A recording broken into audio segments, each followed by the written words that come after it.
بيحكي انمي النهارده عن شاب ما يعرفش في حياته كلها غير بنت واحده هي اللي ساعدته وعلمته معاني الاشياء، وفجاه قررت تسيبه وتبدا مغامره لوحدها، ولكن هو مش هيسكت وهيعمل اي حاجه عشان يوصل لها. بس قبل ما نبدا الفيديو ما تنسوش تصلوا على النبي عليه افضل الصلاه وازكى السلام، وتكتبوا لنا في الكومنتات بتتابعوني من انهي بلد. ويلا عشان ما اطولش عليكم، وبيبدا الانمي ببنت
يوري بثقة ان الملك مش هيعرف الا لو هو بنفسه قال له، وبتبدا بعدها تلومه عن انه ازاي يسمح ان اول اختبار لمبتدئ يكون الوحش الفولاذي. وبنفهم ان حتى اقوى المشتركين بيواجهوا صعوبة في مواجهته، وبتطلب من هيدون انه لو يخفف عليه الاختبار شوية، لكنه بيرفض. وبيشكرها يورو على اهتمامها، لكنه بيسيبها وبيتجه للبوابة عند الوحش الفولاذي، لكنها برضه بتحاول تقنعه ما يتهورش. فبيقول لها هيدون بسخرية انها لو عايزة تساعده قوي كده تدي سيفها الملك المارس الاسود، وده بالتاكيد هيزيد من قوته جدا. فبيتعصب جدا مساعدها وبيرفض، وبيقول له ازاي يقول كلام سخيف زي ده. لكنهم بيتصدموا هما الاتنين بيوري بتظهر اسلحتها كلهم، وبالفعل بتسحب سيف المارس الاسود وبتروح باليورو وبتقدمه له. فبيتردد يورو انه ياخده، لكنه بيفتكر راهيل وبياخده فورا بعدها. وبيتكلم مساعدها وهو مصدوم من تصرفها، وبيسالها لو انها وقعت في حب الشاب ده، فبتضربه يوري بقوه وبتقول له انه مستحيل. وبيخرق يورو البوابه بكل ثقه، وبيشوف الوحش وبيهجم عليه بقوه شديده جدا، لكن ما بيتحركش يورو حتى من مكانه. وبتتخض عليه جدا وبتكون عايزه تساعده، لكن بيمنعها هيدون لحد ما بيبلع الوحش يورو. فبتتعصب جدا وبتأمر هيدون يمشي من قدامها، لكن بيوقفها مساعدها ايفان بسرعه وبيقول لها ان يورو بيتصرف صح. وبالفعل بيتفاجئوا بيورو خارج من الوحش بعد ما طعنه، وبيتجه بعدها للكره السوداء. ولكن اول ما بيحاول يكسرها بالسيف بيتفاجئ انها صلبه جدا، فبيسحب السيف وبيستمر في محاوله تكسيرها بكل قوته. وفي خلال ده بيفتكر يورو اول مره قابل فيها راهيل، وكان محبوس في كهف وهي اللي انقذته. وبتعرف راهيل منه انه نسي كل حياته قبل الكهف وما يعرفش اي حاجه غير اسمه يورو. وبالرغم من كده راهيل عطفت عليه وقالت له انها تساعده بكل اللي تقدر عليه. وبيفتكر يورو كمان حلم راهيل، وهي انها عايزه تدخل البرج وتوصل للقمه عشان بس تشوف النجوم بوضوح اكتر. لحد ما بيفتكر يورو لحظه اختفائها عند البرج، فبيتعصب جدا وبيضرب الحجر بشده، فبتصحي ضربته الوحش الفولاذي. فبتحاول يوري تنبهه علشان يهرب، لكنه ما بيتحركش. فبيقول له ايفان بصوت عالي انه يطلب من المارس الاسود المساعده بسرعه. وبالفعل بيعمل يورو كده، فبيتفاجئ في نفس اللحظه بطاقه سحريه شديده جدا خرجت من السيف وهجمت على الوحش الفولاذي، استنزفت قوته تماما. وبتظهر بعدها سيده، وبنعرف انها هي المارس الاسود قوه السيف، وبتساله لو انه عايز القوه عشان يوصل للقمه، لكنه بيقول لها انه مش مهتم للبرج اصلا، وهدفه الوحيد الوصول لراهيل. فبتشوف انه هدف تافه جدا، لكنها بتقرر تساعده. وبتتصدم يوري لما بتسمع ده، لانها عمرها ما طلبت منها المساعده ووافقت. فبتقول لها المارس انها بس بتساعد الرجاله، فبتعصبها جدا، لكن بيدمر السيف الكرة السوداء وبيختفي بعدها يورو بالسيف. فبتتصدم يوري وبتسأل عن اللي حصل، فبيجاوبها هيدون انه انتقل للمستوى التاني. فبيترعب ايفان لان المارس الاسود لسه معاه، فبتقول له يوري بهدوء انهم هيروحوا وراه ويسترجعوه. لكن بيستغرب ايفان لان مش مسموح لهم بالتواجد في ارض الاختبارات اصلا، لكنها بتصمم. وبيفضل هيدون قدام البوابه بيفكر في الشجاعه العظيمه اللي حسها من يورو، وبيتحمس انه يشوفه في باقي الاختبارات. وبننتقل ليورو بنلاقيه لسه بينتقل مع المارس الاسود، وبتقول له ان يمكن لو قابل راهيل تكون اتغيرت بسبب اللي واجهته، لكنه ما بيهتمش. وبيفوق بعدها يورو في حقل كبير وبيكون مكان الاختبار التاني، وبيلاقي جنبه اعشاب، ولما بيحاول ياكلها بيكون طعمها بشع وما بيستحملهوش. وبيظهر بعدها مكعب في السماء وبيقول لهم شروط الاختبار، وهي انهم يوصلوا عددهم ل 200 شخص بس من اصل 400. وبيعرفهم ان الاختبار هيقف تلقائي اول ما يتقتل 200 شخص. فبيخاف يورو جدا من اللي سامعه، وبياخد المارس الاسود وبيتحرك من مكانه. لكن فجأة بيظهر له واحد ضخم جدا بسيف كبير، فبيحاول يهرب منه لكنه بيوصل له، وبيكون خلاص هيقضي عليه، لكنه بيتصاب فجأة بأسهم كتير وبيموت. وبيحاول صاحب الأسهم بعدها يصوب على يورو، لكنه بيقتله قناص قبلها. وبيهرب يورو بسرعة، وبيحاول القناص يسيبه لكن بيوقفه واحد تاني. ووسط كل ده بنشوف شاب واقف في هدوء وماسك حجر اسود بيظهر له عدد المشتركين اللي لسه عايشين. وفجأة بيهجم عليه واحد بهيئة وحش ضخم، لكنه بيصد هجومه بمهارة، وبيقول له يفكر كويس قبل ما يوافق يتبع قواعد مسؤولين البرج. وبنرجع ليورو بنلاقيه واقف قدام وحش، وبيقرر انه لازم يقتله عشان يقدر هو يعيش، بالرغم من ان الوحش اصلا واقف في هدوء. وعند القناص بنشوف ان اللي منعه عن قتل يورو هو تمساح ضخم متكلم، وبيكون بس عايز يشوف الحقل كله بوضوح. ولما بيحاول القناص يهجم عليه بيتنيله بندقيته بمنتهى السهوله، فبيهرب القناص بسرعه جدا. وفجاه بيحس التمساح بقوه شديده ما بين المشتركين، وبيحاول يعرف مصدرها، وبيكتشف انها من سيف المارس الاسود مع يورو. وعند يورو بنشوف الشاب اللي كان بيواجه الوحش الضخم، وبنعرف انه انتصر عليه. وبيكلم يورو بهدوء وبيقول له ان للاسف خوفه واضح، وواضح كمان انه مش هيقدر يتجرأ ويقتل اي حد. فبيلتفت له يورو بالسيف بسرعه، لكنه بيقول له انه الاحسن ياخد باله من الخصم اللي وراه. وبنكتشف ان التمساح وصل له، فبيشوفه يورو وبيتصدم. وفي نفس الوقت بيسرح يورو في راهيل، وبيفتكر لما كانت بتعلمه معاني الكلمات، وكانت من ضمنها كلمه صراع، وشرحتها له انها لو اتعرضت لاذى فهو بالتاكيد هيدخل في صراع ضد اي حد عشان يحميها. وبالفعل في الوقت الحالي بيتشجع يورو للدخول في اي صراع علشان يوصل لها، وبيهجم عليه التمساح برمحه بقوه، لكنه بيصدها يورو بالسيف بسرعه. فبيروح له الشاب وبيقول له ان خصمه قوي بالنسبه لمجرد تمساح، فبيتخض يورو وبيبعد عنه. وبيتعصب التمساح جدا من وصف الشاب ليه، وبيقول لهم بعنف ان اسمه راك. وبيساله الشاب هو عاوز يعمل ايه ليورو، فبيقول له انه بالتاكيد هيقتله. فبنلاحظ ان الشاب حس بخيبه الامل، ان بالفعل كل اللي موجودين بيسعوا للقتل، وبنعرف انه معارض للفكره دي، وما بيهتملهوش راك، وبيهجم عليه بكل قوته، لكن بيتفادى هجومه بهدوء، وبيقول لهم انه هيمشي عشان يجمع فريق قوي يوصلوا سوا للقمه. لكن بيلاحظ بعدها العلامه على سيف يورو، وبيحس بفضول شديد، فبيقرر انه هيساعده. وبالفعل بيرجع له وبيرفع عبايه راك على عنيفه بيشتته وبيخليه يقع، وبياخد يورو وبيستخبى. وبيقوم راك وهو متعصب جدا وبيجري علشان يحاول يحصلهم، لكنهم في الحقيقه بيبقوا مستخبيين ورا الوحش الهادي، وبيخرجوا اول ما بيمشي. وبيشكروا الشاب، وبيقول ليورو ان الوحش من عشيره مسالمه جدا ما تاذيش اي مخلوق ابدا. فبيحس يورو بالذنب انه كان بيفكر يقتله. وبيعرف الشاب بعدها نفسه ليورو، وبنعرف ان اسمه كون. وبيساله كون بعدها مباشره عن المارس الاسود ووصل له ازاي، وبيقول له ان المارس الاسود سيف الملك جهاد ومنحه للاميره، ومش طبيعي انه يظهر فجاه مع مبتدئ لسه واصل البرج. فبيفتكر يورو تحذير هيدون ليوري ان لو الملك عرف بمساعدتها ليورو هيعدمها، وبيخاف انه يأذيها، فبيقول له انها بس سابته معاه لوقت معين. وبننتقل لواحد وواحده من المتنافسين، وبيبداوا يواجهوا بعض، وبتدور ما بينهم معركه عنيفه جدا، وبيبقوا الاثنين قوتهم مهوله. وبننتقل لراك بنلاقيه مش مهتم لاي حد من المنافسين، وعايز بس يوصل ليورو وكون، وبيكون متعصب قوي. وعند يورو وكون بنلاقيهم مستخبيين ورا صخره ضخمه مستنيين الاختبار يخلص من غير ما يضطروا يقتلوا حد. وبيسالوا كون لو انه ما قتلش حد قبل كده، فبيقول له تقريبا، وبيوضح له انه ما يعرفش اي حاجه غير اللي علمته له راهيل اللي هو عايز يوصل لها دلوقتي. فبيساله لو انها حبيبته، لكنه بيقول له انها الحاجه الوحيده اللي يعرفها في الحياه ومش عايز يخسرها. فبيقوم كون وبيطلب منه يتحالفوا، وبيشرح له خطته، وهي انه يكون فريق هيختارهم من ضمن ال 200 شخص اللي هينجحوا في الاختبار. فبيتحمس يورو وبيوافق فورا، لكن في نفس اللحظه بيوصل عندهم راك وهو متعصب جدا، وبيكون هيهجم عليهم، لكن في نفس اللحظة بيتم الإعلان عن إن الاختبار خلص وإن اللي هيستمر في القتال هيخرج من المنافسة، وبننتقل للمنافسين الأقوياء وبنلاقيهم كانوا لسه في منافستهم، وبيروح لهم خصم تالت وبيعبر لهم عن انبهاره بيهم لكنهم بيتجاهلوه، وبيعلن المكعب بعدها عن إن الاختبار التالت هيبدأ في خلال 5 دقايق، وإن في الأثناء دي لازم كل واحد منهم يوصل لحليفين ويكونوا فريق من 3 أشخاص، وإنهم هينتقلوا للمستوى التالت تلقائي أول ما يلمسوا بعض. وعند المنافسين الأقوياء بيقول لهم التالت بثقة إن من حسن حظهم إنه موجود وكده هيكونوا كملوا فريق، وبتعرف البنت نفسها لخصمها وبتقول له إنها أناك، وبيعرفها الولد إنه هاتس، وبيمشوا سوا وبيتجاهلوا برضه الشخص التالت قبل حتى ما يقول اسمه، فبيتعصب جدا وبيقول لهم بصوت عالي إن اسمه شيبيسو. وعند يورو وكون بيكونوا بيجروا من الراك اللي لسه مصمم يقتلهم، وبيرفض بشدة لما بيعرض عليه كون إنهم يتحالفوا، فبيسحب كون سكنته وبيكون هيهجم عليه، لكن بيتدخل يورو وبيكلم راك بكل شجاعة وبيقول له يواجهه هو، وبيوافق راك لكنه بيتصدم لما يورو بيسيب السيف وبيكون هيواجهه من غير أي أسلحة، وبيفضل يقول له يمسك سيفه لكن بيرفض يورو، وبيحاول كون يقنعه بتحالفهم لكنه برضه بيرفض. وفجأة بيسمعوا إن بس فاضل 10 ثواني والوقت ينتهي، فبيجري كون وبيمسك في راك بالعافية وبيمسك يورو السيف وبيجري عليهم بكل سرعته، وبالفعل بيقدروا يكونوا هم ال3 متلامسين. وبنشوفهم بعدها انتقلوا لمكان جديد مع باقي المنافسين، وبنشوف يورو مخبي السيف بتاعه عشان محدش يعرف حقيقته، وبيكون راك لسه مصمم على المواجهة، فبيتدخل كون وبيفهموا ان لو باقي المنافسين لاحظوا وجود سيف المارس الاسود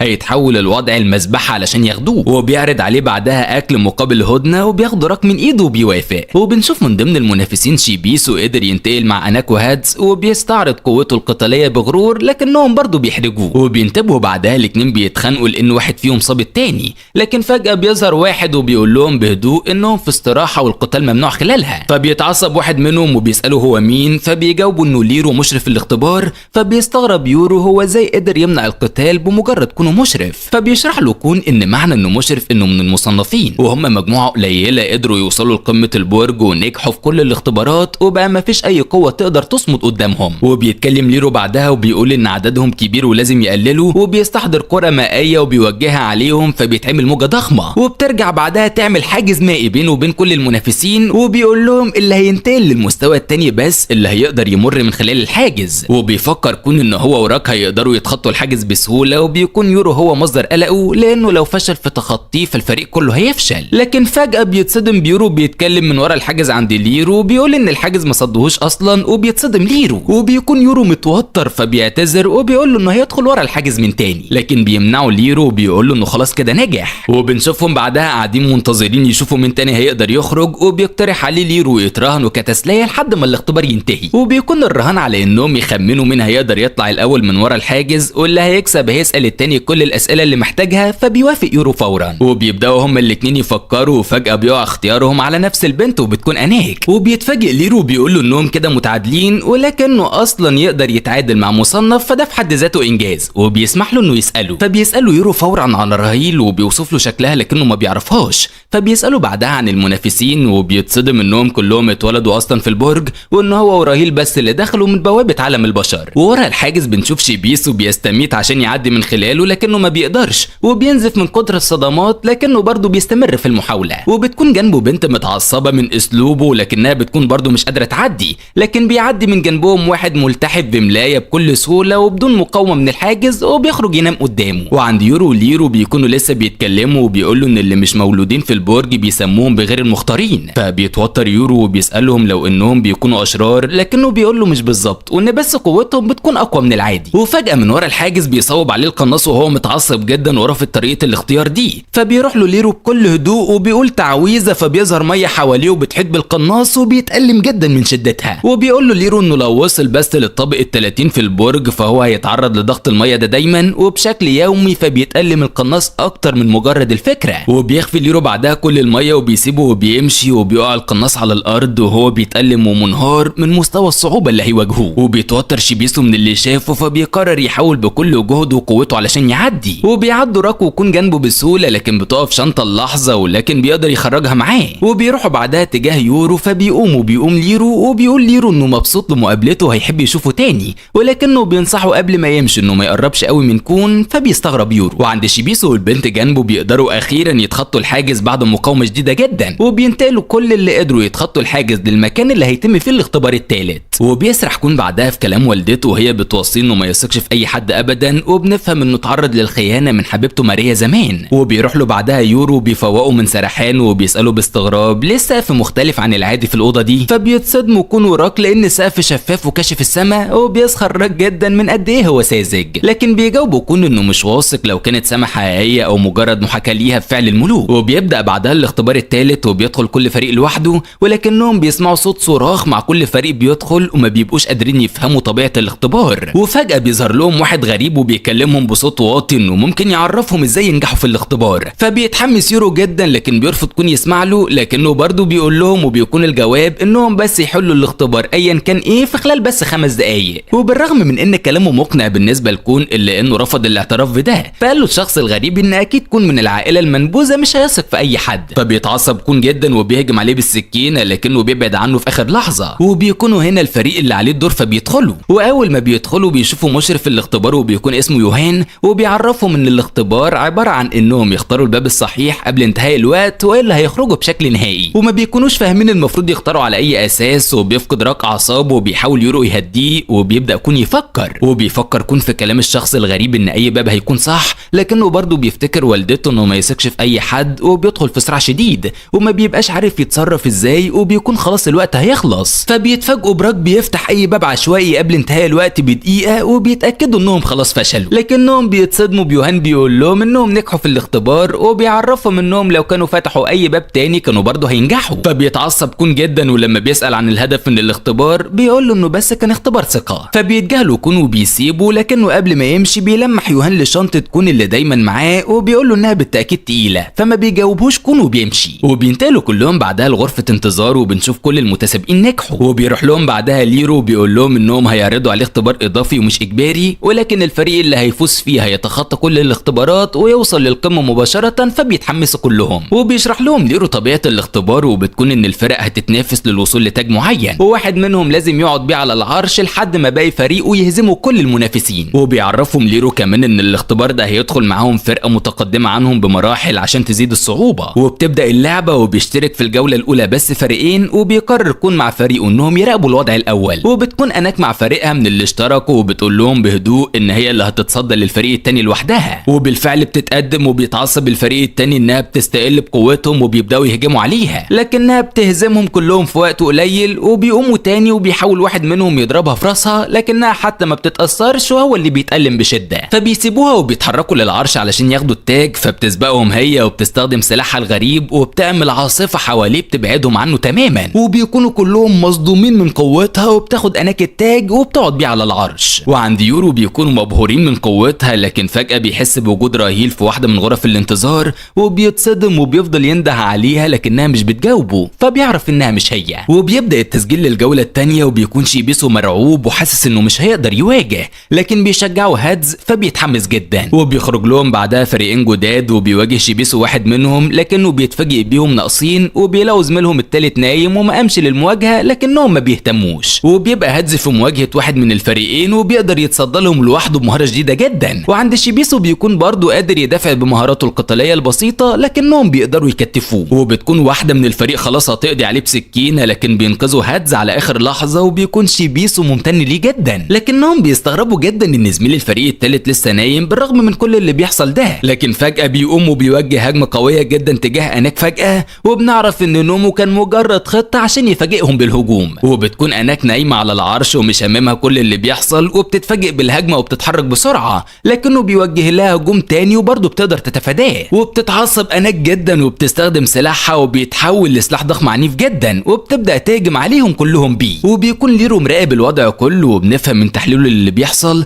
انه يعرف اناك وانها ليها علاقه بالملك جهاد، وبيفكر ان اكيد السلاح بتاعها ده سلاح ملكي. وعند يورو في غرفه الانتظار بيكون سيف المارس الاسود بيتحرك بطريقه غريبه، وبيحاول يورو يسيطر عليه بصعوبه شديده، وفجاه بيدمر الغطاء اللي حواليه. وعند اناك بتكون خلاص هتدمرهم كلهم بسلاحها، لكنها بتتصدم باحساس وجود المارس الاسود وبتسيطر على سلاحها. فبيهربوا الفريق التاني بسرعه شديده وبينسحبوا من الاختبار. وعند يورو بيكون لسه المارس الاسود بيتحرك بغرابه وبيسيطر عليه بصعوبه شديده. وفجاه بيتدمر باب غرفه الانتظار، وبتدخل لهم اناك وبتساله بدون اي مقدمات المارس الاسود بيعمل ايه معاه. فبيروحوا وراها باقي فريقها، وبيتصدموا انها سابت العرش، وان ده معناه انهم خلاص خسروا كل ده عشان مجرد سيف. فبتقول لهم انه سيف من سيوف الملك، فبيستغربوا هي ازاي عرفت، فبتقول لهم انه مصنوع بنفس الطريقه اللي اتصنع بيها سلاحها ابريل الاخضر، وبتصدموا منها كمان واحده من اميرات الملك جهاد، وبالتالي يورو انه يسلمها المارس الاسود لكنه بيرفض بدون تفكير، فبتستخدم سلاحها وبتكون لسه هتهاجم عليه لكن بيوقفها ليرو، وبيرفض ليرو تصرفها وبيقول لها ترجع مع فريقها لغرفتهم، لكنها مش بتجاوبه وبتعرض على يورو اتفاق، وبتعرض عليه ان هو وفريقه يكملوا الاختبار، ولو فازوا هتديها هي ابريل الاخضر، اما لو خسروا فهتاخد منه المارس الاسود، وبتعرفه انه لو رفض فهي كده كده هتقتله وتاخد المارس بعد الاختبار. فبيتوتر يورو جدا وبيكون عايز يحمي المارس لكنه برضه مش عايز يورط راكو ويكون في مشاكل، لكنه بيتفاجئ بيهم هم اللي جاوبوا بداله وردوا عليها انهم بالتاكيد هم اللي هيفوزوا في اختبار التاج بكل ثقه. وبتخرج بعدها اناك مع فريقها وبيقول كون ليورو انه فخور بيه لانه ما سلمش السيف بالرغم من قوه اناك المرعبه، لكنه بيقول له ان راهيل علمته ان مهما حصل ما ينفعش يخون، والمارس الاسود من يوري امانه بالنسبه له. وبتبدا الجوله وبيخرج يورو مع فريقه وبيشوفوا فرق تانية كتيره خرجت،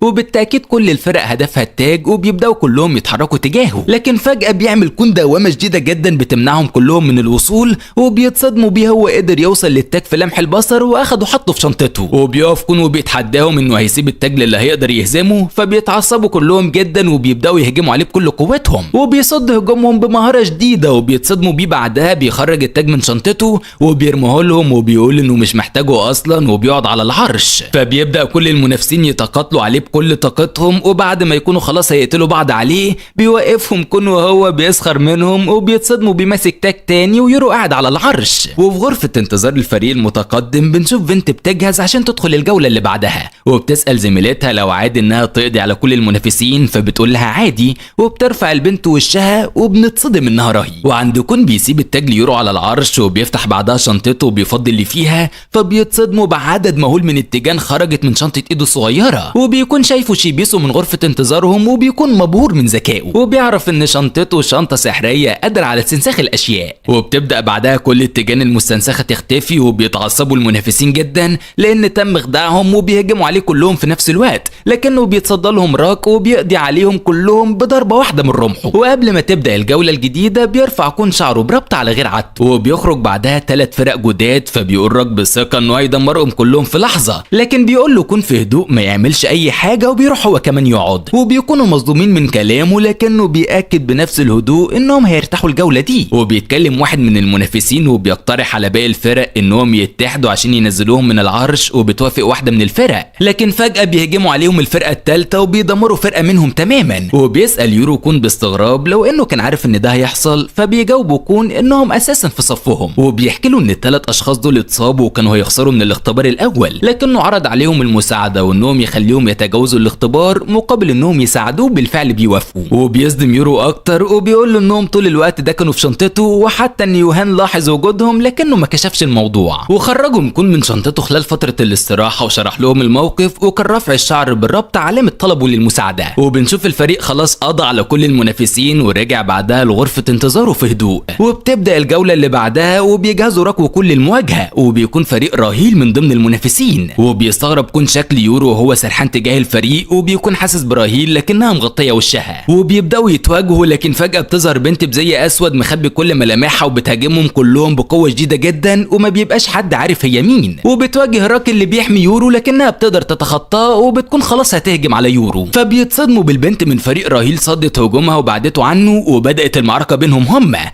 وبيتفاجئ كون من اللي بيحصل، فبيواجهوا واحد من الفرق التانية فبيتصدى له، وبيواجه راك برضه واحد تاني، وبيكون يورو قلقان عليهم جدا، لكن فجاه بيجي له صوت راهيل وبتطمنه انهم مش هيسرقوا التاج، وبتكون واقفه علشان تحميه، وبيتصدم يورو اول ما بيسمعها وبيكلمها لكنها مش بتجاوبه، فبيقوم علشان يروح لها، لكن بيقف قصاده زميلها التالت الضخم، فبيقعد يورو مكانه. وعند راك وكون بيكونوا لسه بيواجهوا المنافسين وما بيبقوش عارفين مين البنت اللي اقتحمت الساحه، ولا عارفين ليه الفريق المتقدم بيحميهم، وبتكون المنافسه ما بينهم شديده جدا، لكن بيتكسر كعب جزمتها وبتقع، فبتقدر البنت الملثمه توصل يورو في لحظه، وبتضرب راهيل قبلها فبتصيبها وبتقع، وبيتكشف الغطاء من على وشها، وبيتصدم يورو اول ما بيشوفها وما بيهتمش ولا للتاج ولا للاختبار، وبيتحرك تجاهها وهو مرعوب عليها، فبتسيبه هو كمان، وبيقعوا الاتنين على الارض وهم بينزفوا، وبتستخدم البنت الملثمه سحر قوي جدا عليهم من غير ما تهتم حتى لوجود التاج، لكن فجاه بيقف سحرها وبنلاقيها بتنزف، ويورو قدامها بالمارس الاسود وهيقضي عليها، لكن بتطلع له شبح المارس وما بتسمحش باللي عايز يعمله وبتخليه يغمى عليه، وبنشوفه بعدها في العياده نايم وجنبه كون. وبننتقل لليرو عند يوهان وبيحكي له عن اللي حصل وان اختبار التاج انتهى من غير فايز، وبنعرف ان البنت الملثمه حرقت التاج بسحرها. وبنعرف من كلام ليرو ان يوهان هو اللي طلب منه يشرف على اختبار التاج بنفسه، ولما بيسالوا عن السبب بيجاوب يوهان ان خطتهم مش بس استبعاد الاضعف، لكنهم هيستبعدوا كمان اي حد عنده قوه وافكار مبالغ فيها وممكن ياثر عليهم. وبيسالوا يوهان لو ان عنده حد في المختبرين ينطبق عليه الصفات دي، فبيفتكر يورو في نفس اللحظه لكنه بيجاوب بالنفي. وبيسيبوا بعدها ليرو وبيخرج وهو بيفكر ان يوهان بالتاكيد بيخطط لحاجه معينه. وفي العياده عند يورو بيكون قلقان انه لسه ما فاقش، لكن فجاه بيخبط باب العياده وبيلاقيها راهيل وبتقول له انها عايزه تطلب منه طلب، وبنتفاجئ بيها بتطلب منه انه يحاول يقنع يورو لما يفوق انه ما شافهاش وانها مجرد متسابقه تانية. فبيستنكر كون طلبها وبيحكي لها عن ان سبب كل اليورو فيه انه اصلا عاوز يوصل لها، فبتجاوبه انها مش هتقدر تكون معاه لان هما الاتنين دلوقتي اخصام في الاختبارات وهيكون عقبه في طريق بعض. وعلى الباب بيكون راك بيتجسس ومش عايز يبين اهتمامه لصحه يورو، لكن بيلاحظه كون وبيطلب منه يدخل. وبنشوف من وراه اناكو بتروح لاوضه شيبيسو وبنتفاجئ بيها قدرت انها تسرق المارس الاسود. وفي الاوضه بتتكلم شبح المارس وبتقول لها انها ما بتتكلمش ولا السيف هيتعامل غير مع الشباب الوسيمين، فبيتعصب شيبيسو جدا انها شايفاه مش وسيم. فبتخرج بيه اناك من الاوضه وبتتفاجئ بزميله راهيل في ظهرها وبتندهها بالمزيفه وبتقول لها ان لو الملك جهاد عرف بسرقتها المارس الاسود سيف يوري هيعدمها. فبتتعصب اناك جدا وبتحاول تضربها لكنها ما بتقدرش تصيبها. وفي العياده بيفكر كون في كلام راهيل وبيحس انها انانيه وبيقرر انه لازم يحمي يورو ويبعده عنها. وبيفوق يورو اخيرا بعد ايام وبيفرح كون جدا وبيقول له ان بالرغم من اغمائه الا ان حظه حلو، وبيحكي له اللي حصل وهو ان ليرو جمع كل المنافسين وعرفهم انهم هيحتاجوا تدريبات لمختلف المناصب اللي متوقع انهم يوصلوا لها. وبعد التدريبات هيتعمل لهم اختبار واللي هينجح يبدا بالفعل يكون مسؤول عن منصب من المناصب اللي نجح في اختبارها. ولما بيسال كون عن وضع المصابين عشان يورو بيتفاجئ ان المصابين مستبعدين الا يورو لان اصلا المدرب بتاعه اتاخر في الوصول. وما بيبقاش يورو مهتم لكل ده وبيكون عاوز يعرف عن راهيل، فبيجاوبوا كون ان البنت اللي انقذته بخير لكنها قالت انها عمرها ما شافته في حياتها وبالتاكيد هو كان بيتخيل. وبعدها بيكونوا في غرفه الطعام وبيقول له كون ان لو افترضنا انها نفس البنت فده معناه انها مش عايزه اصلا تقابله، وبينصحه انه يركز في تدريبه ويزيد من قوته عشان يقدر يوصل لقمه البرج. وبنتفاجئ بيورو بيوافق بدون اي تردد. وبيبدا بعدها التدريب وبيكون يورو مع مجموعه تانية من المنافسين في تدريب سحر الشينسو اللي بيتحكم في الاشياء، وبيبدا يعلمهم المدرب يصنعوا العقد مع مشرف الشينسو، وبالفعل بيقدر يورو يعمله وبيظهر كرة بين ايديه. لكنه بيتفاجئ بنفسه انتقل لمكان غريب وبيتكلم معاه صوت شديد جدا وبيقول له انه موافق على العقد، وبيكون يورو متوتر جدا لكنه بيفوق في الواقع وهو مرهق جدا وبيلاقي ان الكرة السوداء بين ايديه بدات تظهر له معلومات. وبيسيبهم المدرب يرتاحوا وبيشوف يورو البنت اللي كانت ملثمه في اختبار التاج وهي مصابه وبيعتذر لها انه صابها لكنها بتقول له ان هي كمان صابته وبتمشي في هدوء.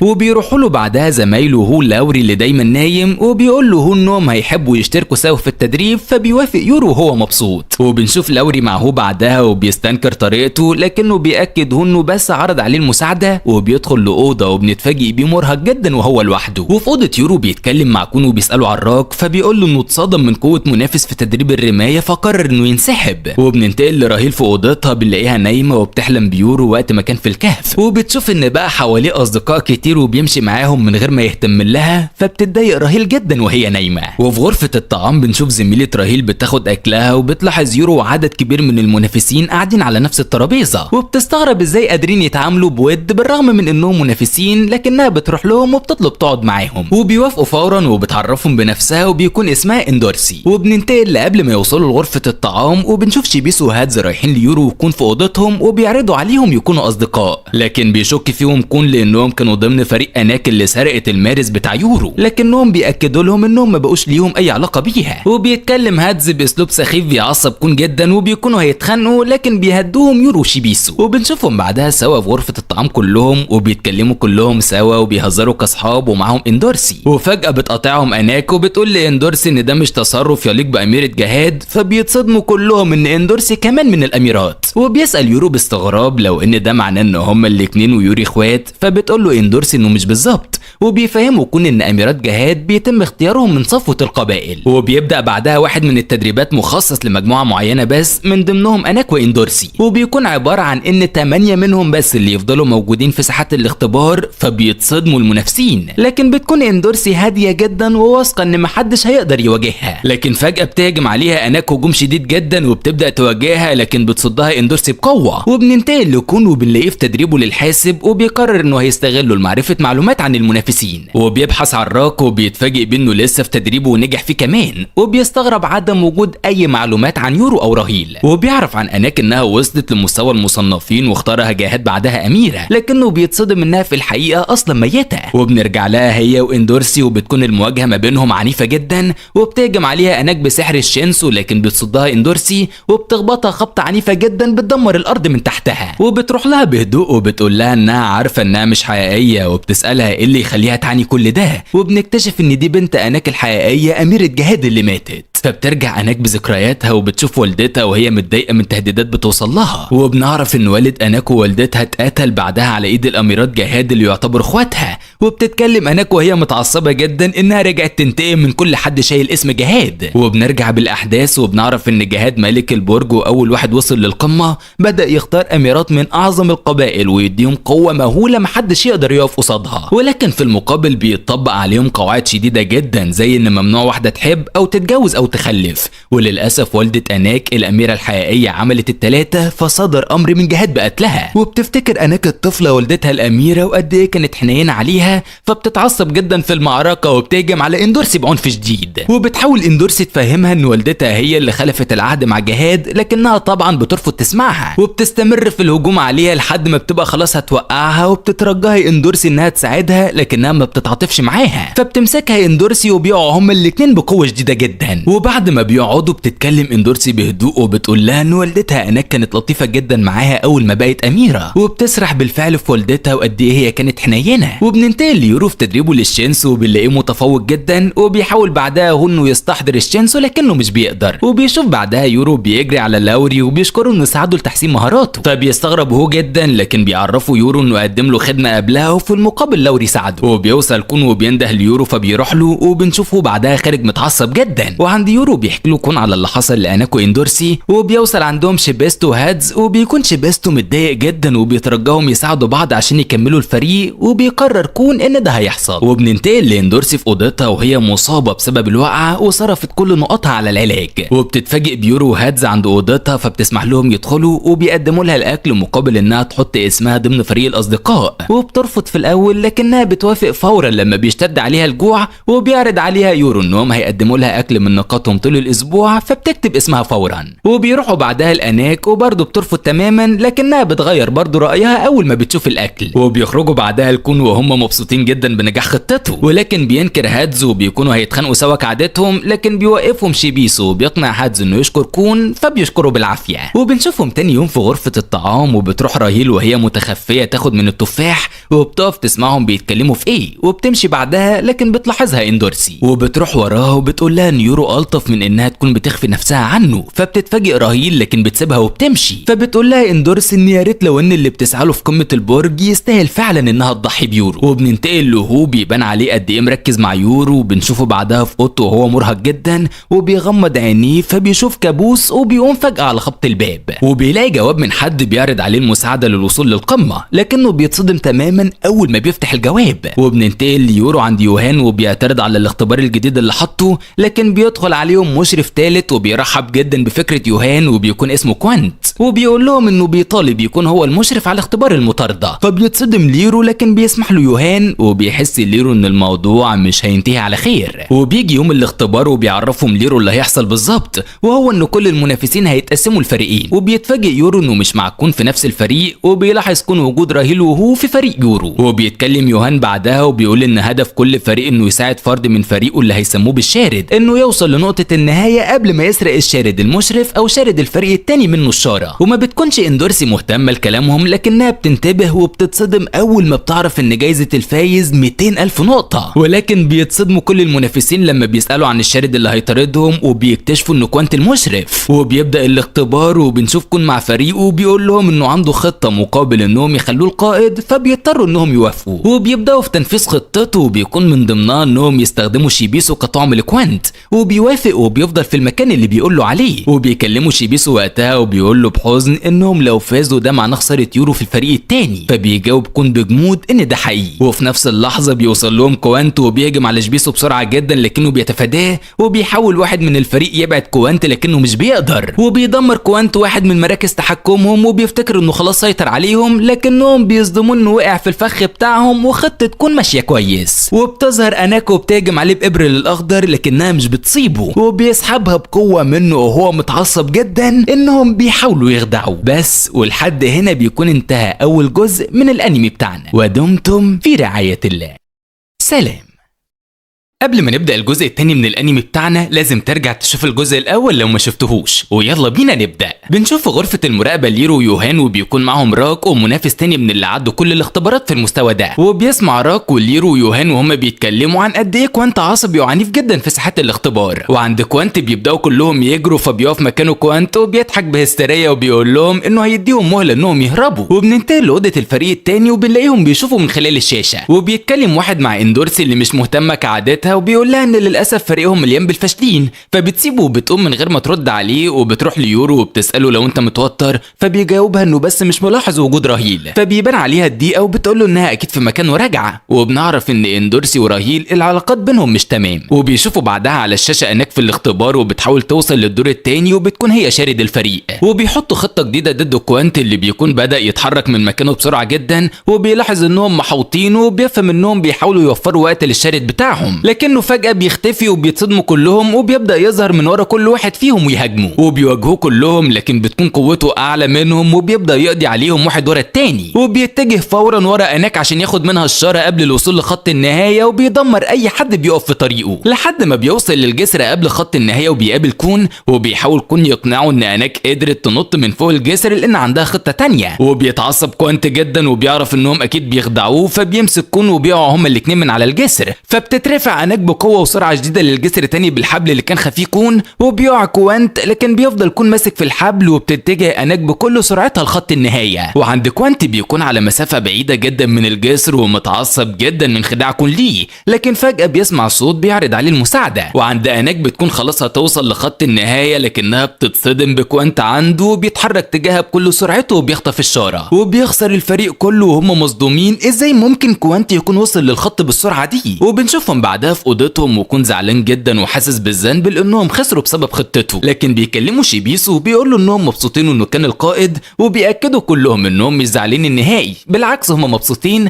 لان فعلا الخطه خلت كوانت المشرف يعاني ولو لوقت بسيط، فبيستغرب كون من كلامهم لكنه بيتبسط بيه جدا. وبنرجع للحظه اللي حد عرض فيها المساعده على كوانت وبنتفاجئ انه لوري، وبنتصدم بعدها بظهور كون وهو اللي بيساعد كوانت انه يوصل وياخد الشاره والفريق يخسر، وبنعرف انه عمل كده عشان يساعد يورو يفوز مع فريقه. وعند يوهان وليرو بيكونوا عرفوا باللي حصل، وبيسأل ليرو باستغراب ازاي يكون يخون فريقه، لكن بيجاوبوا يوهان انه مش فريقه، وبيعرض عليه قائمه باسماء الاصدقاء اللي كانوا بيجمعوها وبيقول له ان هم دول فريقه. وعند كوانت بنشوفه قاعد متضايق جدا من اللي حصل فيه، وانه لولا مساعده كون كانوا هيفوزوا فعلا. وبيجي وقتها اختبار فريق يورو بيكونوا بيتخانقوا مين اللي هيكون القائد، لحد ما بتدخل اندورسي وبتقول بلطافه شديده ان هي اللي هتكون القائده، فبيوافقوا فورا وبتحط الخطه وبيبدا كل مجموعه ياخدوا مكانهم. وبتكون اندورسي مع يورو واثنين تانيين، وفجاه اول ما بيكونوا لوحدهم بتبدا اندورسي تهجم عليهم وما بيبقوش فاهمين ايه اللي بيحصل، فبتحكي لهم اندورسي بهدوء عن طفولتها وانها وصلت لبيت اسره غنيه جدا بتستضيف البنات عشان تهيئهم يكونوا اميرات جهاد، وكانوا بيقدموا اكل فاخر جدا لكل البنات ما عدا اندورسي كانت بس عايشه على اكل العيش الحاف،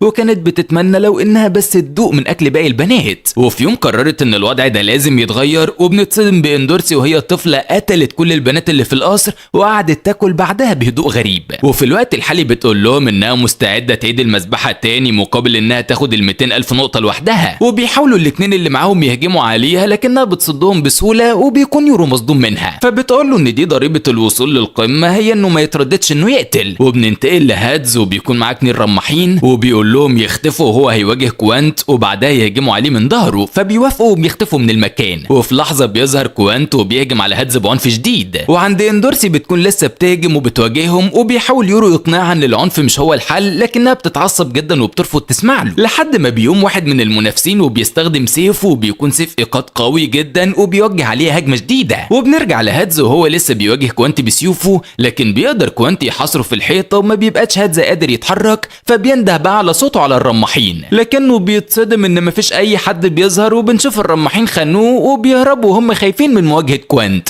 لكنه بيوصل لهم بعدها على طول وبيقضي عليهم. وبننتقل لراهيل في مركز مراقبه، وبيدخل لها هو وبيطلب يتكلم معاها عن يورو، وبنشوف البنت اللي صابها يورو في اختبار التاج بتراقبهم، وبتروح راهيل مع هو وبيقول لها ان في رساله جات له بخصوصها، وفجاه بيسحب سكينه وبيحطها على رقبه راهيل، وبيقول لها ان مكتوب في الرساله ان لو راهيل اتقتل يورو هيخرج من المنافسه. وبننتقل لفريق كون، وبنلاقي انهم قفلوا عليهم الشاشه، وبيخافش بيسو جدا يكون جرى لهم حاجه. وعند ليرو بيتخض من اللي شايفه، لكن بيرد يوهان بهدوء انه ما يقدرش يوقف الاختبار. وبتظهر راهيل مع هو السكين على رقبتها، وبيشوفها الرجل الضخم جنب راك، وبيقوم يقف فجاه. وبنرجع لاندورسي، وبيكون يورو صد الهجوم من عليها ووقع على الارض وهو مرهق جدا، وبيقوم وهو متعصب وبيقول لهم انه مش هيقدر يخون او يقتل لمجرد الوصول، وبيقول لاندورسي ان هدفه هو حمايه راهيل وهيحققه حتى لو راهيل نفسها بتبعده عنها، وبيسيبهم وبيمشي. وبيكون هو لسه واقف بالسكين على رقبه راهيل وعارف ان بالتاكيد يورو هيدور عليها، لكنه بيتفاجئ بكوانت هو اللي بيوصل عندهم وبيأمره يبعد عنها، وبيكون هو مرعوب لكنه برضه مش بيسيبها. وبيوصل عندهم يورو وبيترعب على راهيل وما بيبقاش فاهم ليه هو ممكن يعمل كده، وبيتوتر هو جدا وبيفكر لو ان الرساله كانت مجرد فخ ليه. وبنشوف البنت لسه بتراقبه، لكن بيتعصب هو بعدها وبيقول ليورو انه لو ما قتلش كوانت هيقتل هو راهيل. وبالفعل بيكون يورو هيهجم على كوانت، لكنه بيتحرك بسرعه جدا وبيسيبه بهجمه خاصه بالمشرفين، وبيقول له انه هيقدر ينقذ راهيل لوحده، وبيسيبهم كوانت وبيمشي عشان يوصل لشارد الفريق. فبتحاول راهيل تبعد هو عنها، لكنه بيقاومها فبيطعنها غصب عنه. فبيجري يورو تجاههم بسرعه جدا وبيستخدم على هو نفس هجمه كوانت، فبيتفاجئ كوانت منه،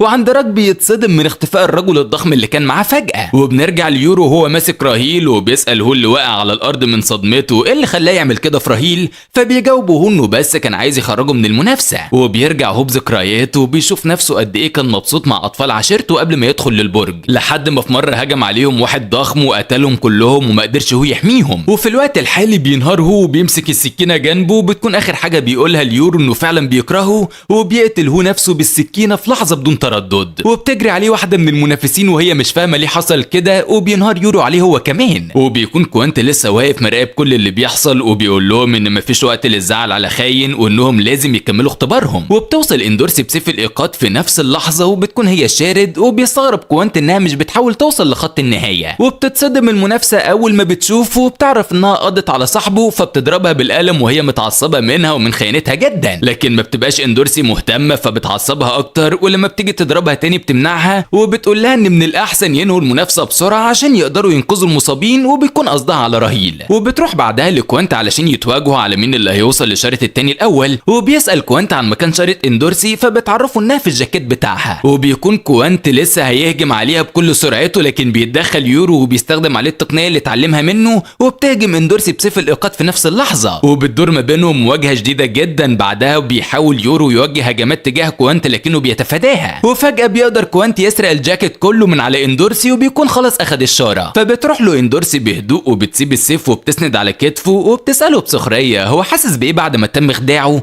وبتبعد عنه فجاه، وبيتصدم ان اللي في ايده مش الشاره ولكنها مجرد قطعه قماش بنفس لونها. وبتكون اندورسي قدرت تاخد شرطه، فبيتعصب كوانت جدا. وعند ليرو بيعلن يوهان فوز الفريق، وبنشوف راك لسه بيدور على الرجل الضخم اللي اختفى من جنبه فجاه. وبيخرجوا بعدها، وبنشوف يورو تاني في اوضه راهيل بيطمن عليها وهي نايمه، وبيقعدوا كلهم سوا في غرفه الطعام، وبيحكي لهم راك عن الاختفاء المفاجئ للرجل الضخم اول ما راهيل اتصابت. وبيستغربوا كلهم وبيسالوا اندورسي لو انها تعرف عنه اي حاجه بما انهم كانوا في فريق واحد، لكن بتقول اندورسي انه عمره ما اتكلم، وانها اصلا لما قابلتهم كان مع راهيل بالفعل. وبنشوف كون وهو سرحان في اللي حصل، وبيفتكر لما كان بيبحث عن اللاعبين وراحت له البنت اللي اتصابت من اختبار التاج، وقالت له ما يقلقش منها، وان لو في حد المفروض يقلق منه فهو هو. وبنتصدم ان فكره الجواب كانت من البدايه فكره كون. وبننتقل بعدها للاميره يوري، وبنشوفها لسه مع مساعديها بتحاول توصل ليورو ومش عارفه. وعند كون بيكون في اوضته بيخبط الباب، وبيتفاجئ بتمساح شبه راك لكنه صغير جدا. فبيدخل راك وهو متعصب جدا، وبيقول له انه راك بالفعل، لكنه من غير ما يقصد خبط في واحد وزعق له، لكنه اتصدم بعدها انه يوهان رئيس المشرفين وحوله لتمساح صغير بالحجم ده عقبا ليه. عليه. وبيكلموا كون بعدها ان يورو لو راهيل ما فاقتش ممكن ما يكملش الاختبار،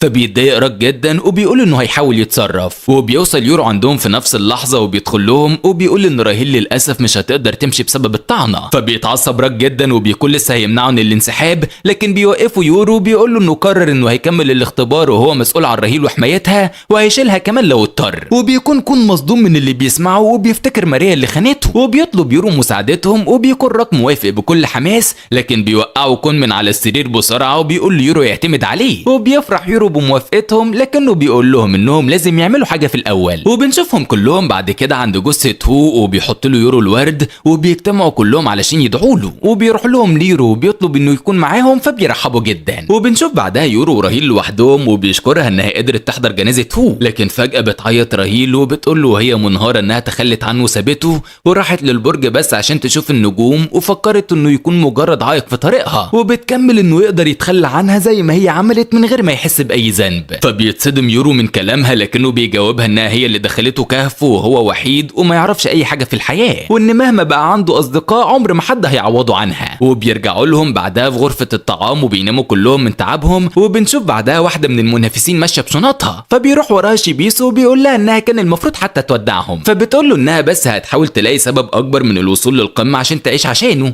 وبتسيب له الخنجر بتاعها وبتقول له بابتسامه يحاول ما يموتش. وفي اوضه ليرو بيفتح الباب وبيلاقي يكون قدامه، وبننتقل لمكان غريب شبه الكهف، وبنشوف مدرب الشينسو بتاع يورو بيتكلم مع حد مش موجود وبيتمنى انهم يفوزوا، وبيقولوا انه هيقدر ياخد المارس الاسود وابريل الاخضر في الاختبار الثاني. لكن فجاه بيظهر عنده يوهان وبيندهوا باسم رين، فبيتصدم المدرب وبنكتشف ان في واحد اسمه رين متخفي جواه، وبيتصدم انه عرف حقيقه انه مش المدرب، وبيقول له انه كده لازم يقضي عليه. وفجاه بيخرج من وراه وحش ضخم جدا وبيختفي تحت الارض، وبيخرج بعدها من ورا يوهان وبيكون هيقضي عليه، لكن بيقطع يوهان راسه من قبل ما يوصل ومن غير حتى ما يتحرك من مكانه. وبينبهر الشخص اللي اسمه رين بقوته، وبيقول له يوهان بعدها انه مش عاوز يواجهه، بالعكس هو هيساعده يوصل للمارس الاسود وابريل الاخضر. فبيقول رين انه كمان هيقتل اناك بعدها، فبيجاوبوا انه ما عندهوش مانع، وبيمشي يوهان وبيسيبه في هدوء. وتاني يوم بنشوف يوهان في اوضته وبيوصل له ليرو وبيقول له انه جه وقت اعلان نتيجه الفايزين، وبيسرح بعدها ليرو في اللي قاله له كل لما راح له، وبيكون وراه الجواب وبيقول له ان حد سابه له قبل الاختبار بفتره اصلا. وبيرجع الواقع وبيكون مع يوهان وقدامهم كل المنافسين علشان يسمعوا النتيجه، وبيبدا ليرو يقول اسامي الفايزين وبيفوزوا اغلبهم، وبيقول ليرو ان كمان راهيل فازت ولكن هيتم استبعادها بسبب اصابتها. وبيكون يورو لسه هيعترض لكن بيوقفه كون، وبيقوم واحد من الخسرانين وهو متعصب جدا وبيعترض عن النتيجه لانه كان من ضمن فريق يورو اللي فاز. فبيقول له يوهان يروح له وبيقول له انه لو قدر يستحمل التقنيه اللي هيستخدمها عليه لدقيقه هيعلنوا من الفايزين. وبيستخدم يوهان التقنيه وبيتألم المنافس جدا وما بيستحملهاش نهائي لحد ما بيغمى عليه من كتر الالم. وبيتكلم بعدها يوهان بلا مبالاه عن الاختبار الثاني، لكن بيقاطعه كون وبيقول له ان هو كمان مش راضي عن النتيجه، فبيستغرب كل زمايله وبيطلب منه يوهان يتقدم، وبيقول له انه بالفعل ناجح فليه مش راضي. فبيقول له انه عايز راهيل تشارك في الاختبارات، وبيستغرب يوهان من طلبه، فبيقول له ان دي رغبه صاحبه. فبيضحك يوهان بسخريه وبيقول له انه ما تخيلش حد من اسره كون يكون عنده اصدقاء. وبيكمل يوهان ان اصابه راهيل هتمنعها من المشاركه ودي القواعد، فبيجاوبوا كون ان المشرفين هم اللي بيحطوا القواعد وعشان كده عايز يدخل اختبار المشرفين ويغيرها. وبيفتكر كون المعلومات اللي قالها له ليرو لما كان عنده عن مدى سلطه المشرفين وقدرتهم في التحكم في كل القرارات. وفي الوقت الحالي بيكون لسه مستني رد يوهان، فبيساله يوهان باستغراب هو عرف ده منين، فبيجاوب ان اسره تكون عندها معلومات كفايه عن كل اللي بيحصل في البرج. فبيحذروا يوهان من خطوره الاختبار، لكن بيجاوبوا هو راك في نفس الوقت انهم يقدروا على اي اختبار بكل ثقه. فبيسيبهم يوهان وبيمشي وبيقول لهم ان في شرط تاني عشان يتم السماح انه يدخل اختبار المشرفين، وانه لازم ما يكونش من المختارين، او بمعنى اصح الباب هو اللي اتفتح له من نفسه بدون استدعاء. فبيتصدموا لان كلهم تم استدعائهم، لكن بيقاطعهم يورو وبيقول انه بالفعل مش من المختارين، فبيتصدموا كلهم. وبيوافق يوهان على طلبه وبينتقلوا بعدها قدام باب ضخم وبيسيبوه يوهان وراهيل، وبيقول له يوهان انه هيحتاج يدخل الباب لوحده. وبننتقل لباقي المنافسين وبنشوفهم بيتناقشوا في الصدمه اللي سمعوها من يورو، وبتسال طفله وسطهم مين مين هو الغير مختار، وبيجاوبها شيبيسو انه شخص دخل للبرج من نفسه بدون استدعاء، وده كسر قواعد البرج لان دايما بيحصل كوارث في وجود غير المختارين. وبيروح لهم نيرو بيقول لهم ان القرار راجع لهم، وانهم لو قرروا مساعده يورو فهم هيوصلوا للقمه في وقت اقل وبطريقه اسرع، لكنهم هيفضلوا طول عمرهم معروفين بالجماعه اللي ساعدت الغير مختار. وفجاه بيتصدموا بكون بيقول انه مش هيساعد يورو تاني بعد ما عرف حقيقته، فبيتعصب راك عليه جدا وبيقول له انه مستحيل يتخلى عنه. وبتقاطعهم اندورسي وبتقول لهم يخلصوا مسرحيتهم السخيفه دي لانهم بالتاكيد كلهم هيساعدوا يورو ويفضلوا جنبه. وبالفعل بيكون بيمثل عشان يشوف رد فعلهم لو عندهم اي نيه انهم يتخلوا عن يورو. وبننتقل يورو في الاوضه وبيفتح عينه وبيتصدم بعين وحش ضخم جدا وبيسمع صوته بيرحب بيه. وبعد وقت بيخرج يورو ليوهان وراهيل وبيقول ليوهان ان وحش المشرفين وافق على اشتراك راهيل، فبيوافق يوهان وبيجمعهم يوهان كلهم بعدها وبيعرفهم طبيعه الاختبار الاخير، وهيكون يورو وراهيل في فقاعه ضخمه تحت الميه ومطالب انهم يخرجوا للسطح، وده عن طريق نوع اسماك ضخمه يسحبهم ويخرجهم. ولكن بيعرفهم برضه بوجود نوع ضخم جدا من الديدان بيستخدم الغيلان في نفس الميه لسحب الاسماك، وانهم لو سحبوا راهيل ويورو فهيخسروا كلهم. وبيقول لهم ان كمان في الخنزير المخطط وده بيهرب منه كل الاسماك، ويا ريت لو يحاولوا يبعدوه من النطاق قدر الامكان. ولكن بيحذرهم اخر حاجه من الثور وهو اخطر عدو ليهم، وبيعرفهم انه بيقضي على اي حاجه بتتحرك. وبيلتفت يوهان ليورو وبيقول له ان دي اخر فرصه للانسحاب، لكنه بيرفض. وبيبدا الاختبار وبنشوف يورو وراهيل في الفقاعه وبيطمنها ان اصحابهم مش هيسيبوهم. وبالفعل بنشوف كون حط خطته ووزع المهام على كل الفريق. وفي غرفه المراقبه بنشوف يوهان وكوانتو وليرو بيسالوا ليرو باستغراب ازاي قدر ينهي كل التجهيزات دي في يوم واحد،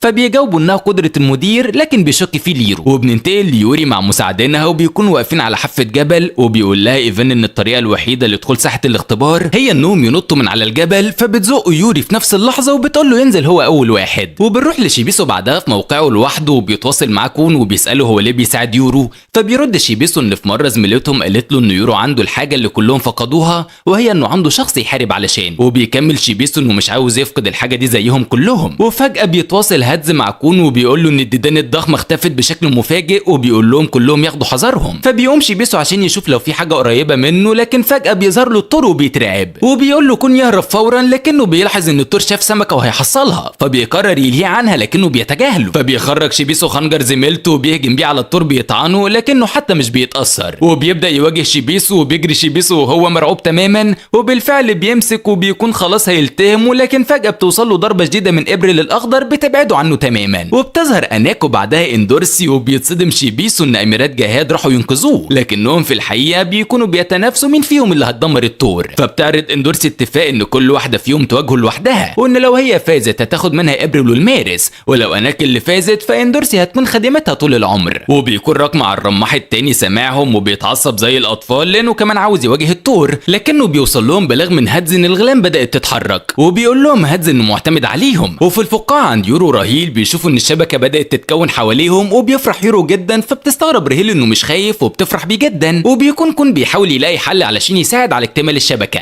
وبتكلموا الطفله من المنافسين مع لاوري وبتقول له ان قدرتها الخاصه ممكن تساعدهم. وعند اندورسي بتكون بتواجه الثور واناك قاعده مستنيه وقتها يخلص بفارغ الصبر، وبيمسك الثور اندورسي بقوه لكنها بتقدر تخلص نفسها منه في لحظه. وفجاه بيتصرف الثور بشكل غريب وبيجري بسرعه وبتحصله اناك بسرعه جدا وبتروح وراهم اندورسي. وبننتقل للطفله وبتحاول تساعد كون وبنعرف ان اسمها ناري، فبيسالها باستغراب هي ازاي ما قالتش انها متحكمه في سمك البحر المقدس، فبتجاوب ببراءتها انها بس خافت تظهر متكبره قدامهم. فبيسالها كون لو انها تقدر تتحكم في اي حيوان زي الدلافين او الثور، فبتقول له ان في مستواها ما تقدرش لكن مصنف او مشرف يقدروا. فبيجي فورا في دماغ كون ان ممكن يكون في حد بيتحكم فيهم. وبننتقل لاندورسي وهي بتدور على اناك والثور، وفجاه بيظهر لها الثور من السقف وبيبدا يهاجمها بقوه اشد من الاول اضعاف، وبيمسكها وما بتقدرش تخلص نفسها منه المره دي لحد ما بتفقد وعيها. وعند اناك بنتفاجئ بوجود مدرب الشينسو، فبتتجاهله وبتمشي، فبيقول لها انها فعلا شبه اناك الحقيقي اللي مات، فبتقف اناك مكانها. فبيروح لها المدرب وبيقول لها نورين من وحده تنفيذ الاحكام الملكيه، وبيظهر لها قلاده والدها، فبتتصدم اناك وبتتعصب جدا وبتأمره يرجعها لها، لكنه طبعا بيرفض. وبنشوف بعدها اناك بتهجم عليه بابريل الاخضر بكل قوتها وهي متعصبه جدا، وبيخرج ريم من جسم وحوش بتواجهها وبترجع له تاني، فبتقوم وبتكون خلاص هتهجم عليه، لكنه بيهجم عليها الاول وللاسف بيصيبها. وبننتقل لهادز وهو بيراقب الغيلان وبيكون مش واخد باله، وبيروح واحد من الغيلان وبيكون خلاص هيهجم عليه، لكن فجاه بيوصل له رمح من المنافس مع راك بيقتله. فبيشوفهم كل الغيلان وبيجروا ناحيته ناحيتهم وبيتعصب كون من الرماح جدا،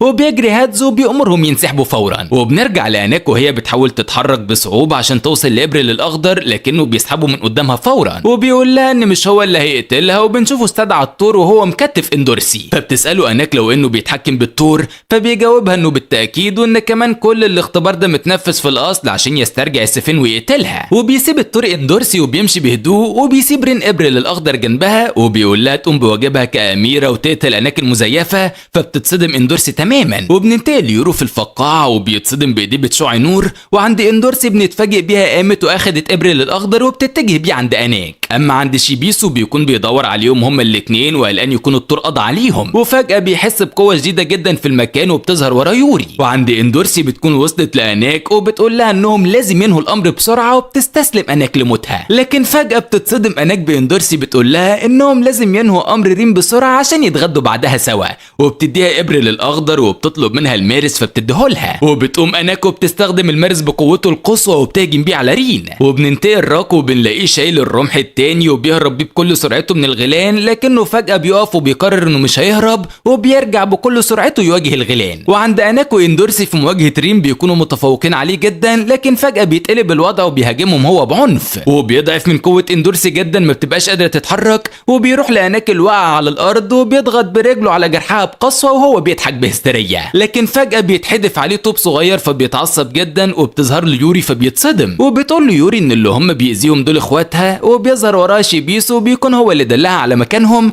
وبيتصدموا أناك واندورسي من وجودها. وبيتوتر رين جدا وبيعرفها انه بس بينفذ امر الملك جاهد باسترجاع السيوف، وبيكون لسه هيمسك إبريل الأخضر لكنها بتمنعه وبتقول له ان هي اللي هترجعهم بنفسها. وبننتقل لراجل نلاقيه بيواجه الغيلان بكل شجاعة، لكنه بيكون الرماح التاني مرعوب جدا وما بيبقاش متخيل انه هيموت على ايد غيلان. لكن فجأة بيلاقي نفسه في الهوا هو وباقي المنافسين، وبنتفاجئ ان لاوري هو اللي بيساعدهم يطيروا. وبنرجع ليوري قصاد رين اللي بيرفض ينسحب، وبيقرر بكل تهور انه يهجم عليها، وبالفعل بيوجه عليها كل وحوشه بسرعة وقوة عالية جدا بتسبب دمار للمكان حواليها. لكنه بيتفاجئ بعدها بيوري واقفة بكامل صحتها وكل وحوشه هم اللي اتدمروا تماما، وبتروح ليوري وبس بتضربه بصوابعها فبيبعد عنها مسافة بعيدة من شدة الضربة. وعند راك بيتفاجئوا كلهم بخروج الخنازير من الارض، وبيتاكدوا انه كل يد في كل اللي بيحصل ده، وبتاكد لهم ناري ده وانه كون قدر يغير مسار الخنازير بحيث يتواجهوا هم مع الغيلان ويقضوا على بعض. وبيقول لهم كون انه هيسيب الباقي ليهم وهياخد استراحه. وفجاه بيظهر ورا واحد من مساعدين يوري وبنشوفه بيتكلم معاه وهو مشغول بالجهاز اللي في ايده، وبينصح كون ما يحاولش حتى يهجم عليه. وفي اوضه المشرفين بيكونوا شايفين اللي بيحصل في الاختبار،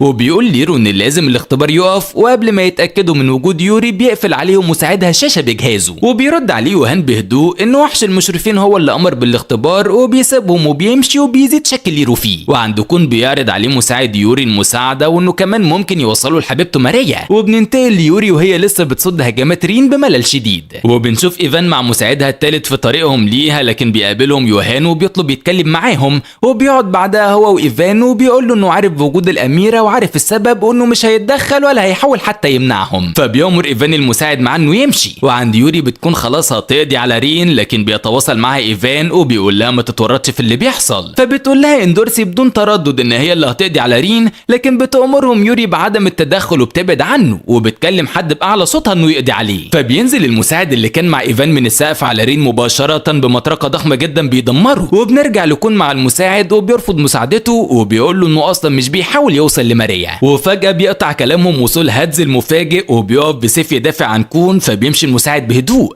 فبيستغرب كون وبيسأله عن سبب وجوده. فبيجاوبه هادز انه مش واحد ممكن يطلب استراحة واصحابه بيحاربوا، وبيكمل انه ما كانش هيقدر يبص في عين يورو لو كان جراله حاجة. وعند يوري بنلاقيها استرجعت المارس، وفجأة بيسمعوا صوت رين بيتكلم بصعوبة، وبيقول لها ان يورو للاسف مش هيعيش لانه بعت له طور علشان يقضي عليه. وبنشوف يورو في الفقاعة وبيحكي الرهيل عن انجازاته في التدريب، وبيحاول يهون عليها لحد ما يوصلوا للسطح لكنها ما بتبقاش مركزة. وفجأة بيشوف يورو ضوء احمر وبيهاجم فقاعتهم بعنف شديد جدا. وعند رين بيقول لهم انه فعلا كان عنده قوة عظيمة، لكنه مش هيسمح بواحد مش من المختارين انه يعيش وبيموت بعدها. وبتتعصب يوري جدا وبتقرر انها توقف الاختبار حالا، لكن بيتواصل معها يوهان وبيقول لها انها لو عملت كده يورو هيفشل. فبترد ان مين هيهتم لو فشل. فبتجاوب اناك وهي متعصبة ان هي هتهتم لانهم كلهم هيوصلوا للقمة سوا. وبيتأكد اندورسي وشيبيسو على كلامها، وبتقول ان يوري هيقدر يتصرف زي ما بيعمل كل مرة. وعند يورو بيواجه التوربو كله قوته لكنه بيكون عنيف جدا. جدا، وبيجهز يورو هجمة نارية ضخمة جدا، لكن بيلتهم التور في نفس اللحظة، وبيتصدم التور فجأة بألم شديد لحد ما بينفجر تماما،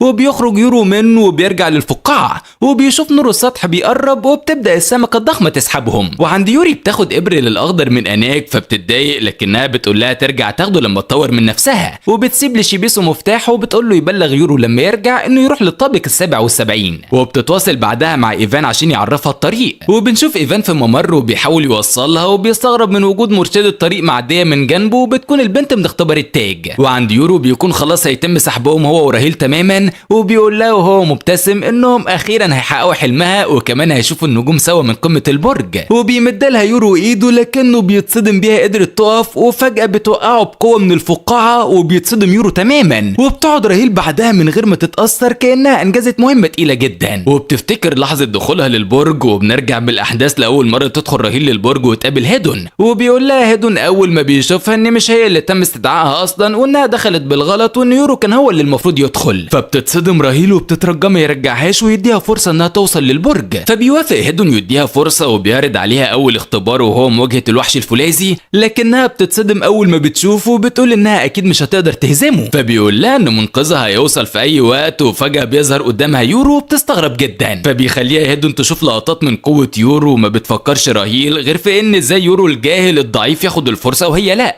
وبيقول لها هيدون ان حقدها هو السبب الحقيقي انها مش جديره بالدخول للبرج، فبتترجاه تاني انه يسمح لها بالدخول علشان تشوف النجوم. فبيقول لها هيدن انها عايزه تدخل علشان تكون مشهوره وتكون بس مصدر اهتمام الكل، فبتتصدم انه عارف حقيقتها، ولكنها برضه بتترجاه. فبيقول لها انه هيعقد معاها عقد خاص لمجرد الفضول عشان يعرف حقدها هيوصل لفين، وهي انها توصل للقمه مقابل قتل يورو. فبتتفاجئ راهيل في الاول، لكنها بتطلب منه سلاح بعدها. فبنشوف معاها بعدها الحارس الضخم، وبيقول لها هيدون انه يحميها، وانها لو ماتت هيوفر لها حياه واحده بس بموته، وده بيفسر سبب اختفائه لما اتطعنت منه. وفي الوقت الحالي بتفكر راهيل انها اتمنت لو ان اي حد من المنافسين غيرها يقتل يورو. وبنكمل في استرجاع الماضي، وبنشوف البنت من اختبار التاج عند يوهان، وبيطلب منها تراقب يورو، وبنعرف ان هي بعدها اللي ادت لراهيل فكره انها تقرب من يورو لو عاوزه تخلص منه. وبتسرح راهيل في كل اللي بيعمله يورو علشانها، ولكنها في الحقيقه بتكرهه، وكمان بتحقد عليه بسبب تفوقه وحب الناس ليه، وعشان كده قدرت تتخلص منه. وبتخرج بعدها راهيل للسطح، وبيجتمعوا كلهم حواليها وبيسالوها عن يورو، فبتكتب ان التور هاجمهم وقتلوا، وبيغمى عليها بعدها. وتاني يوم بيكونوا كلهم متجمعين، وبيقول لهم ليرو وهو حزين انهم للاسف مش قادرين يوصلوا حتى لجثته، وبيقول لهم انه ممكن تكون سمكه التهمته فبينهاروا.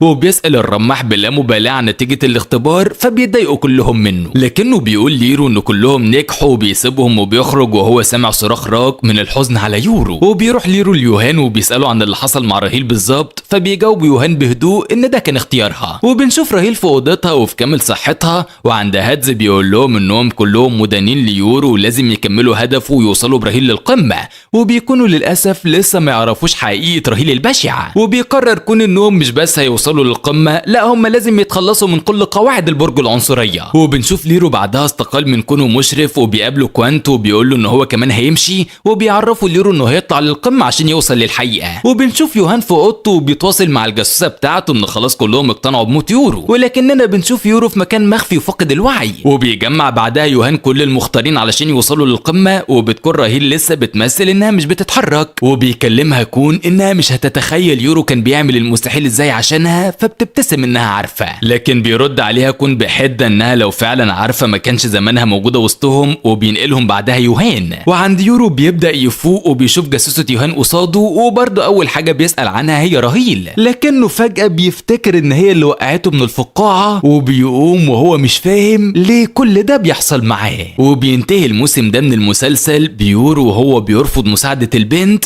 وبيقرر انه هيوصل لكل الاجابات بنفسه. سلام.